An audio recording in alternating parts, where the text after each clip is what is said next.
Hello, this is Earl Nightingale. In this recording, the magic word is the first of 12 you'll receive in this series titled, How You Can Lead the Field in the Modern World. Before we start, I'd like you to know that I'm not going to try to tell you how to live your life. That's none of my business, nor is it anybody else's business. That's your business. Nor is this Lead the Field program a collection of pleasantries, platitudes, or Pollyanna. It is a summation of more than 20 years of research on one subject, and that is, why do some people do so well in life, while so many more do not? And the first thing let's talk about is the magic word. The experts call it the most important word as far as the results we get from life are concerned in this or any other language. And that word is attitude. It is our attitude toward life which will determine life's attitude toward us. Let's face the fact honestly that we shape our own lives, and the shapes of them will be determined by our attitudes. A person with a poor attitude toward learning, for example, isn't going to learn much until he changes his attitude. If we take the attitude that we cannot do something, we generally will not do it. An attitude of failure, and we're whipped before we start. So we know then that what we receive from life, what we accomplish or fail to accomplish, is due in large measure to our overall attitude. William James of Harvard University put it this way: "The greatest discovery of my generation is that human beings can alter their lives by altering their attitudes of mind." And isn't it wonderful that we have this measure of control? Before we start talking about our attitude toward the world, let's talk about our attitude toward ourselves, since it is the attitude we take toward ourselves which determines our attitude toward the world. Now, right here we come to a rather strange fact. We're so familiar with ourselves, we tend to take ourselves for granted. We tend to minimize the things we can accomplish, the goals we can reach, and for some equally strange reason, believe others can accomplish things in our field which we cannot. There are literally millions of human beings living narrow, darkened, frustrated lives, living defensively, simply because they take a defensive, doubtful attitude toward themselves, and as a result, toward life in general. Many people are suspicious of and oppose change. Yet change is the one thing in life on which we can absolutely count. People who stay young all the years of their lives not only welcome change, but see it for what it really is: new opportunity, new chances for further fulfillment. Attitude is a reflection, a result of a person's will. It is incalculably powerful. It can bring about marvelous results for us, but we need to train it patiently, day by day. Now let's talk about the attitudes of people who are successful. The top 5% of the people who go sailing through life from one success to another, and who, even when they fail at something, shrug it off and head right out again.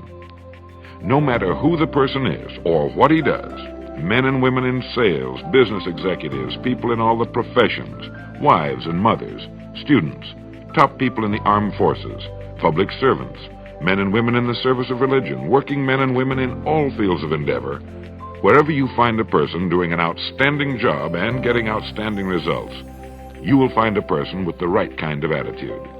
These people take the attitude toward themselves that they can accomplish what they set out to accomplish, that there's no good reason on earth why they can't be competent, successful. They have a healthy attitude toward themselves and, as a result, toward life and the things they want to accomplish. And because of this, they achieve some remarkable things, and they come to be called successful, outstanding, brilliant, lucky, and a lot of other things. They're quite frequently no more brilliant or outstanding than the majority of the people by whom they're surrounded. But they did develop the right attitude, and they found their accomplishments not too difficult, and many times surprisingly easy, simply because it seems that so few are really trying, really believe in themselves. Successful people come in all shapes and sizes and in widely varying degrees of intelligence, background, and so on. But they all have one thing in common. They expect more good out of life than bad.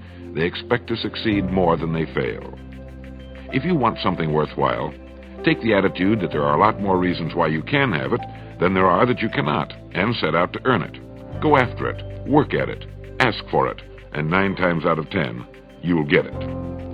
Our environment is really a mirror of our mental attitude. If we don't like our environment, we have to change our attitude first. Now, the world plays no favorites. It's impersonal. It doesn't care whether we change or not. Adopting a good, healthy attitude toward life doesn't affect the world and the people in it nearly as much as it affects us. It would be impossible to even estimate the number of jobs which have been lost, the number of promotions missed, the number of sales not made, the number of marriages ruined by poor attitudes. But you can number in the millions the jobs which are held but hated, the marriages which are tolerated but unhappy, all because of people who are waiting for the world and others to change toward them, instead of being big enough and wise enough to at least make a test which will prove beyond any shadow of a doubt where most or at least a big part of the trouble lies.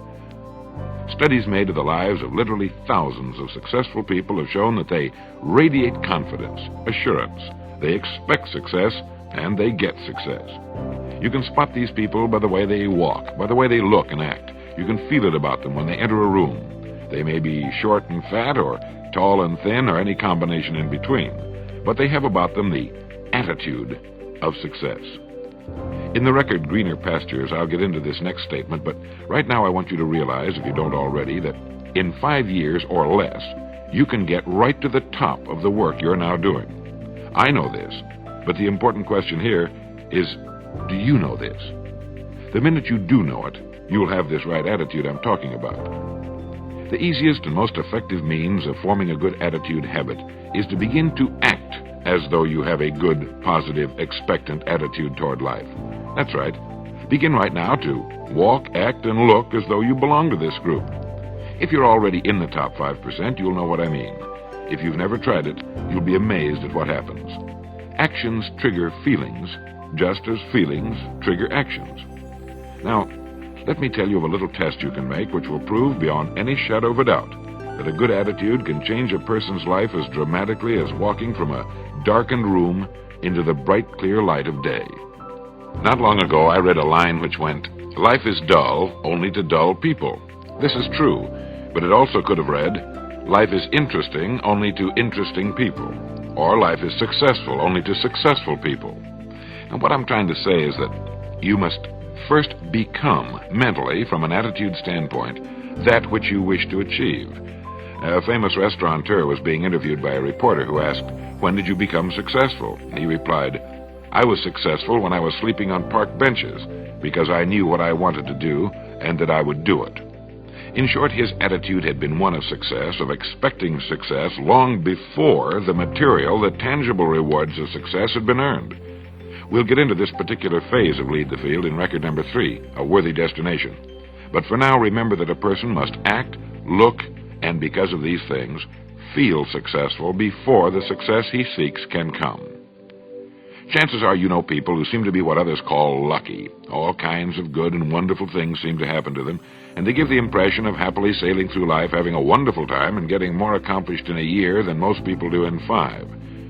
This has been figured out fairly scientifically, and if anyone will conscientiously go about the test I'm going to recommend, and stay with it every day for the next 30 days without fail, that person can join this small, happy, and extremely productive group of people. He'll find himself becoming lucky, as they say, and most of his problems will pretty well take care of themselves. Of this you can be sure. The results will be nothing short of amazing. Now, it makes no difference how good a person's attitude has been in the past. Anything can be improved upon, and it's the small refinements upon something already good that makes it great. So here's the test. For the next 30 days, act toward the world, everything and everyone with whom you come in contact, with the attitude which represents the kind of results you want to achieve.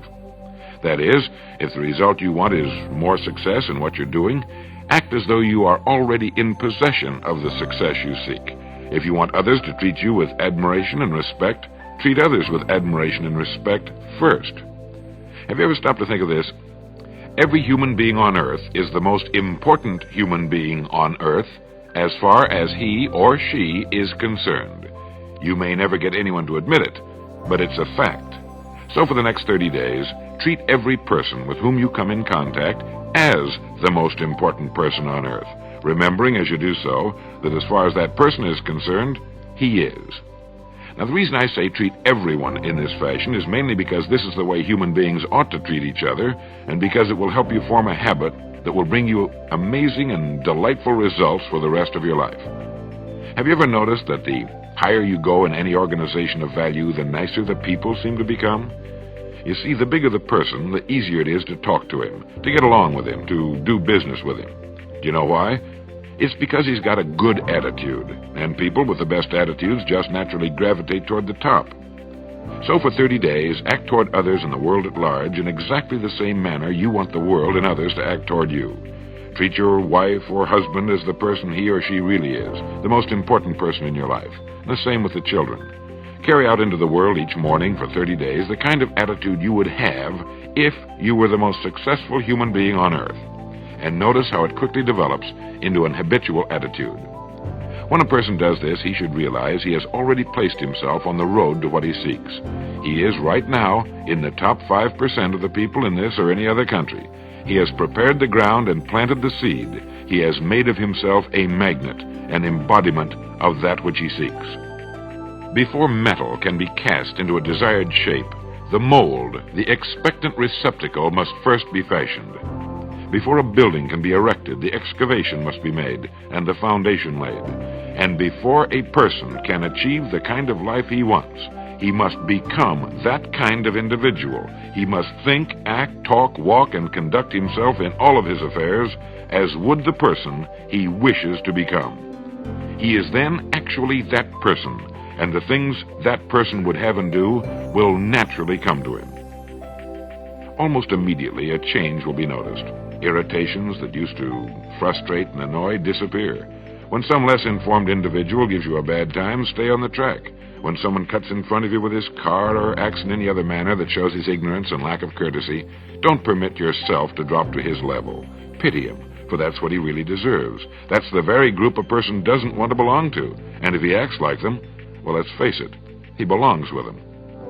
There's nothing in the world that men, women, and children want and need more than the feeling that they're important, that they're needed and respected. They will give their love, their affection, their respect, and their business to the person who fills this need. So the magic word is attitude.